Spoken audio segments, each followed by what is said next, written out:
Imagine an army with no supply wagons, no food depots, no long lines of carts stretching for miles, no grain reserves. And yet, they built the largest contiguous land empire in human history, from Korea to Hungary, from Siberia to the Persian Gulf. How did a group of nomads from the cold Mongolian steppe defeat empires that had existed for centuries?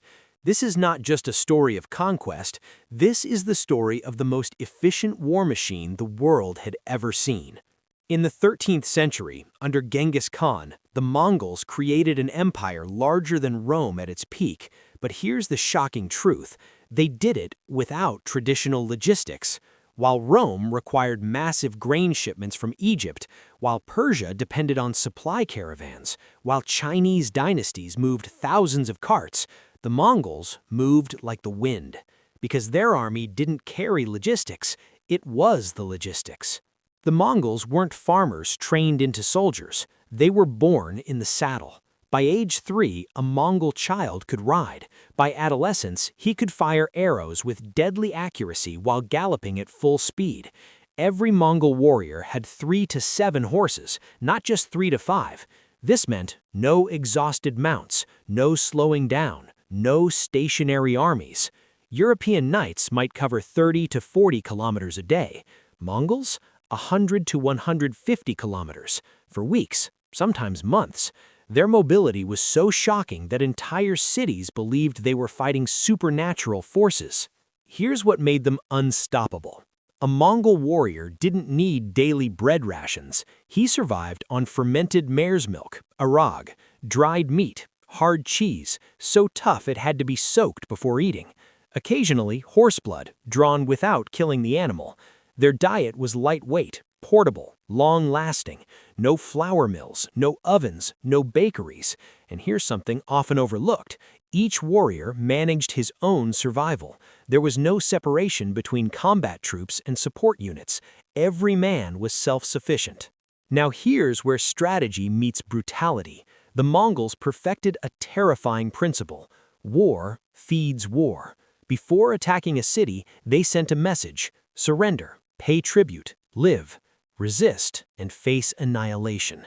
This wasn't random cruelty, it was logistics. Every surrendered city became a supply hub. Every destroyed city became a warning.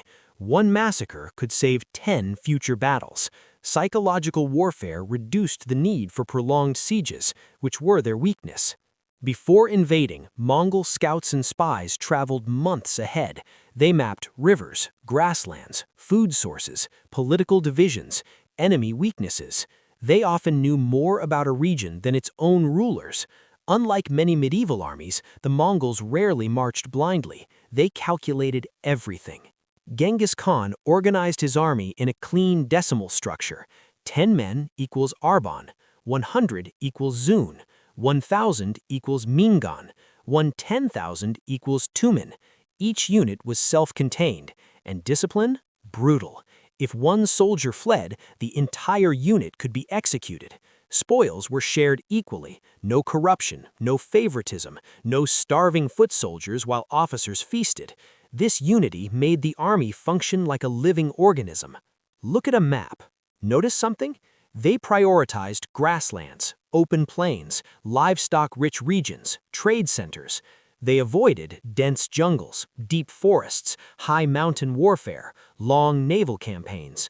The failed invasion of Java in 1293 proved this. Tropical climate, disease, no pasture. Even the greatest war machine has limits, and the Mongols understood theirs.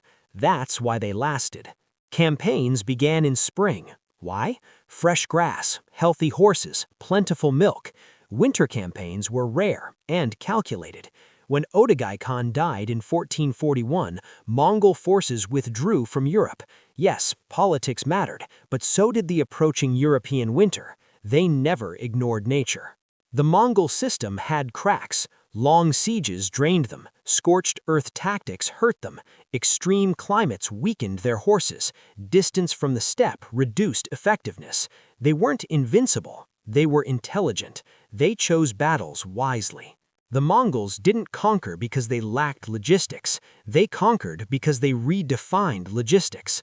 They turned mobility into supply, fear into efficiency, discipline into sustainability, nomadic life into military advantage. What others saw as weakness, they transformed into dominance. The Mongol Empire wasn't magic, it was adaptation, a reminder that sometimes victory doesn't belong to the strongest or the richest, but to those who understand their environment better than anyone else. If this changed how you see the Mongols, like the video, subscribe for more deep historical analysis, and tell me in the comments, was the Mongol Empire built more on mobility, fear, or discipline? Because sometimes history isn't about who had more, it's about who used less better.